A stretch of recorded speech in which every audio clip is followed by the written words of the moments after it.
चलिए शुरुआत करते हैं और सबसे पहले बात प्रयागराज महाकुंभ की, जहां साधु संतों को लेकर तो चर्चा हो ही रही है, लेकिन दूसरी तरफ अब एक नई चर्चा छिड़ गई है कि क्या फेम के लिए महाकुंभ का इस्तेमाल हो रहा है। दरअसल महाकुंभ छोड़ने की खबरों के बीच हर्षा रिछारिया जो कि किन्नर अखाड़े में नजर आई हैं। हर्षा रिछारिया वही हैं जो मॉडल रह चुकी हैं, जो एंकर रह चुकी हैं, लेकिन महाकुंभ में वो पहुंची तो सबसे खूबसूरत साध्वी का टैग उन्हें मिल गया। अब लगातार सुर्खियों में, विवादों में जब हर्षा रिछारिया छाने लगी तो उसके बाद ये खबरें भी आई कि उन्होंने महाकुंभ को छोड़ दिया है। लेकिन इन सब के बीच हर्षा रिछारिया किन्नर अखाड़े में महामंडलेश्वर पवित्रा से चर्चा करती दिखाई दी हैं। हर्षा ने स्वामी आनंद स्वरूप को जिम्मेदार बताया और ये कहा कि बदनाम करने वालों को पाप लगेगा। आचार्य महामंडलेश्वर कैलाशानंद गिरी ने दरअसल ये बयान दिया था कि हर्षा सनातन धर्म की ओर आना चाहती हैं। वो सरल सहज हैं, उनमें किसी तरह का अहम नहीं है, अहंकार नहीं है।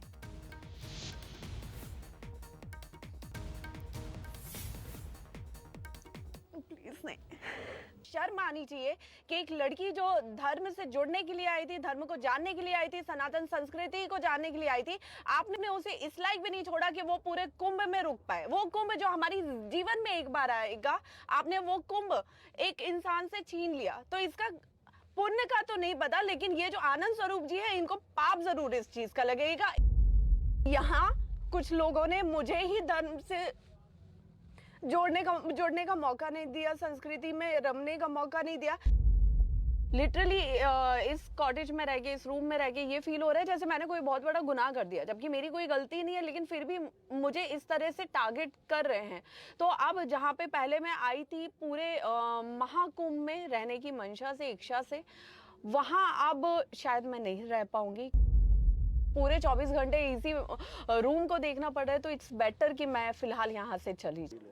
वो भौतिकवाद की चरम सीमा पर पहुंच चुकी है, इससे ऊपर कोई और जा नहीं सकता।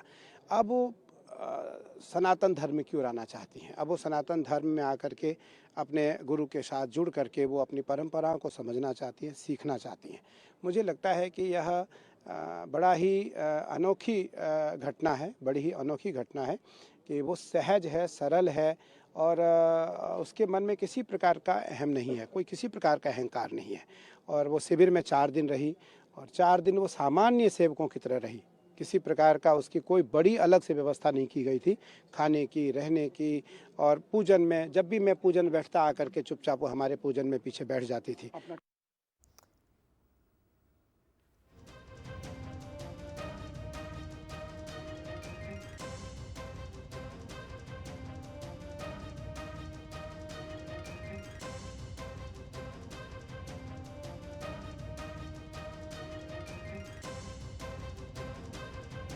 चलिए आपको बता दें कि हर्षा रिछारिया जो कि चर्चाओं में आई थी जब वो महाकुंभ में आई, इसके पहले वो एंकर रही हैं, इसके पहले वो एक मॉडल रही। और आपको ये बता दें कि जब महाकुंभ में नजरें पड़ी कैमरों की, लोगों की हर्षा रिछारिया पर, तो सोशल मीडिया पर एकाएक इनकी फैन फॉलोइंग बढ़ गई। 1 मिलियन से ज्यादा इनके फॉलोअर्स इंस्टाग्राम पे अकेले हैं।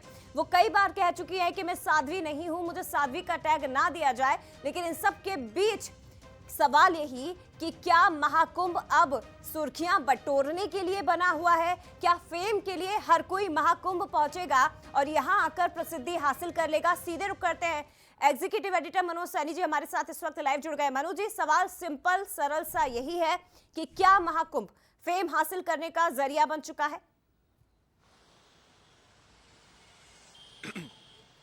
देखिए, महाकुंभ में है, महाकुंभ में सभी तरह के लोग आते हैं जया, और यहाँ किसी को रोकने आने जाने के लिए तो कोई पाबंदी है नहीं।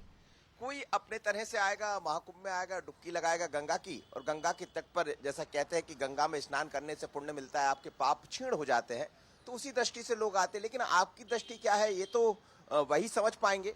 पर ये जरूर है कि इस बार के कुंभ में कई लोग ऐसे हैं, क्योंकि डिजिटल कुंभ इसका नाम दिया गया है। डिजिटल का मतलब यह है कि अलग पूरे वर्ल्ड लेवल पर ये छाए रहे, लेकिन कई लोग ऐसे हैं जो इस मौके का फायदा भी उठाना चाहते हैं।